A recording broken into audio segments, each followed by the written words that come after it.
Hello, and thank you for tuning in. Today we'd like to discuss the impending decision that the American people face. To many, it seems as if we've entered an era of stagnation, bickering, and filibuster with little genuine action and even fewer positive results for the people of the United States. We've gathered clips and contacted representatives from both leading parties for comment. I said, that's great, I love you too. I do. I love Mexico. I've had tremendous relationships with people in Mexico. But I said, we need a strong border. I said, we need a wall. If Mr. Trump loves Mexico as much as he claims, then why does he continually ridicule the people who live there for an assortment of reasons? Mr. Trump does no such thing. He loves all types of people, even Muslims, women, and Mexicans. Interesting you say that. Is there any particular reason that he chooses to mention Muslims and women specifically? These groups were not mentioned in the previous question. Of course not. Mr. Trump loves all people equally. You were against same-sex marriage, now you're for it. You defended President Obama's immigration policies, now you say they're too harsh. You supported his trade deal dozens of times, you even called it the gold standard. Now suddenly last week, you're against it. Will you say anything to get elected? Well, actually, I have been very consistent over the course of my entire life. I have always fought for the same values and principles. How would you explain Mrs. Clinton's seemingly different views throughout the years? Well, I really think you're trying to put her in a bad light here. Hillary's opinions have remained the same since she entered politics, as should be obvious to any fair person. Do you change your political identity based on who you're talking to? No, I think that, like most people that I know, I have a range of views, but they are rooted in my values and my experience. Does Mrs. Clinton present herself and her views differently around different company? Mrs. Clinton is equally respectful to everyone she speaks with.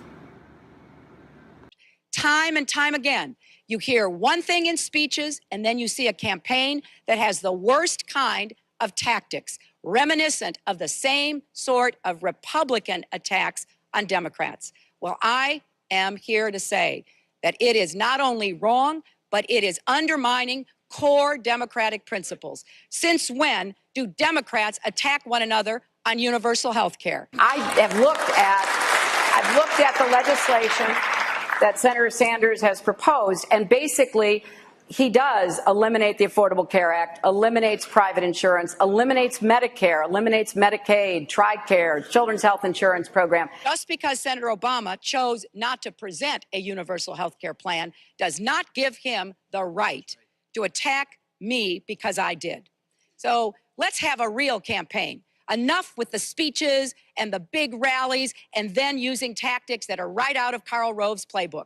This is wrong, and every Democrat should be outraged. The Democratic Party in the United States worked since Harry Truman to get the Affordable Care Act passed.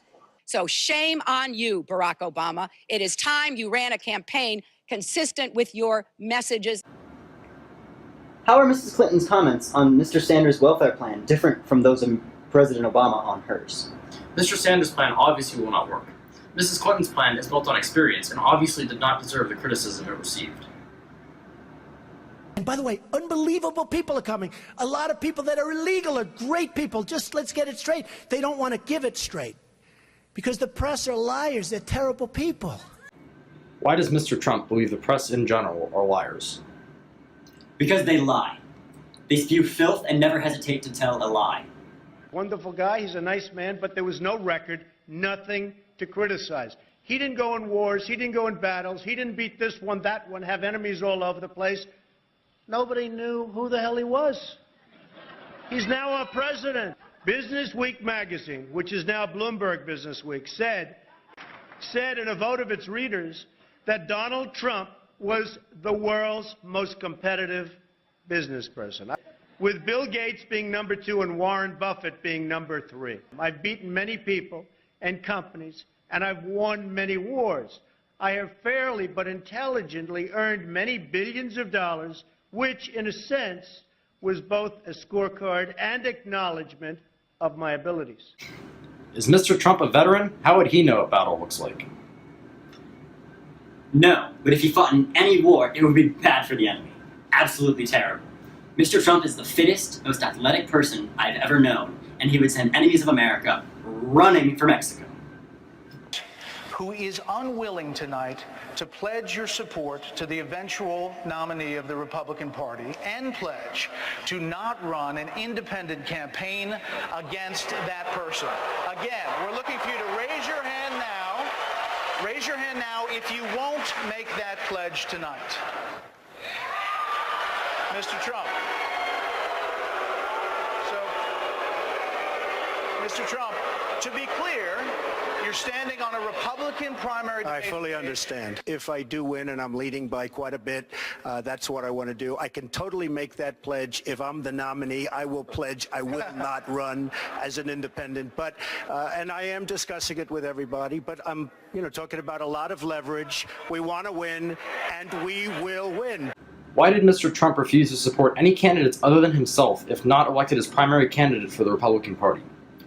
Well, Mr. Trump is obviously the best candidate, so there's no point in supporting anybody else.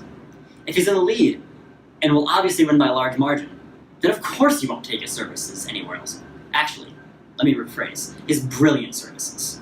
The state of Hawaii says this is official. He was born in Hawaii on this date. Here it is. Why do you deny that? A lot of people do not think it was an authentic certificate. How can you say that if this... You won't report it, Wolf, but many people do not think it was authentic. His mother was not in the hospital. There were many other things that came out.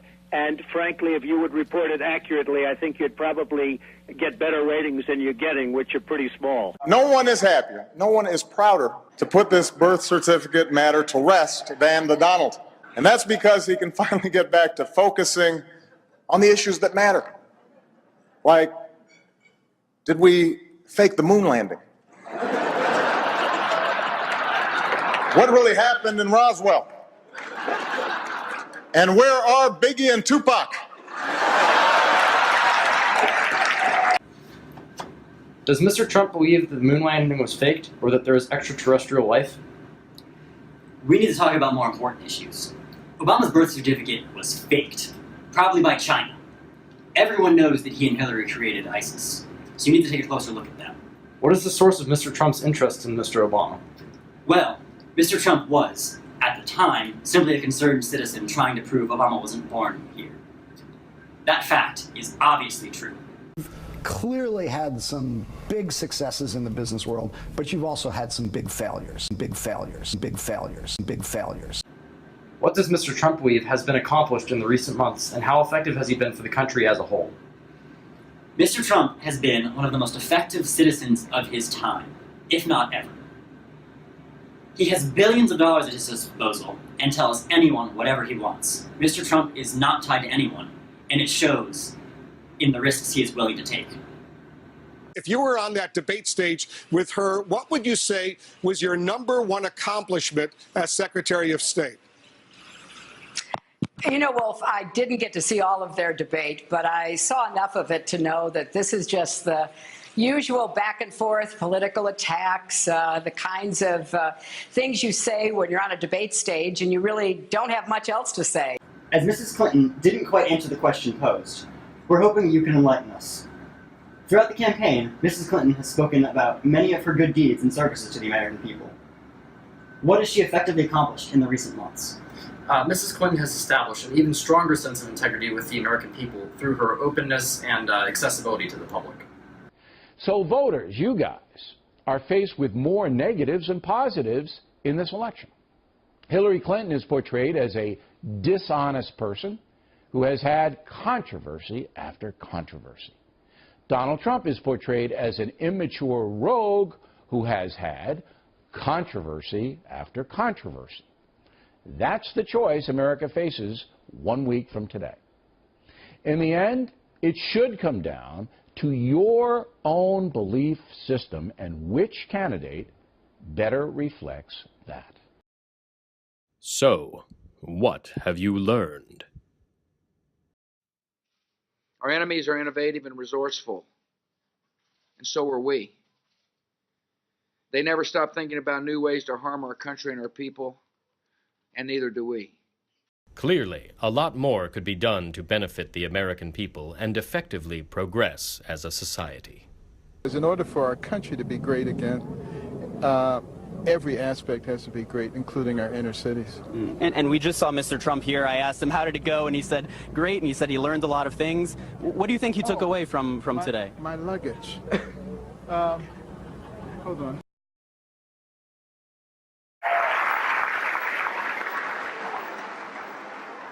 Oh, well.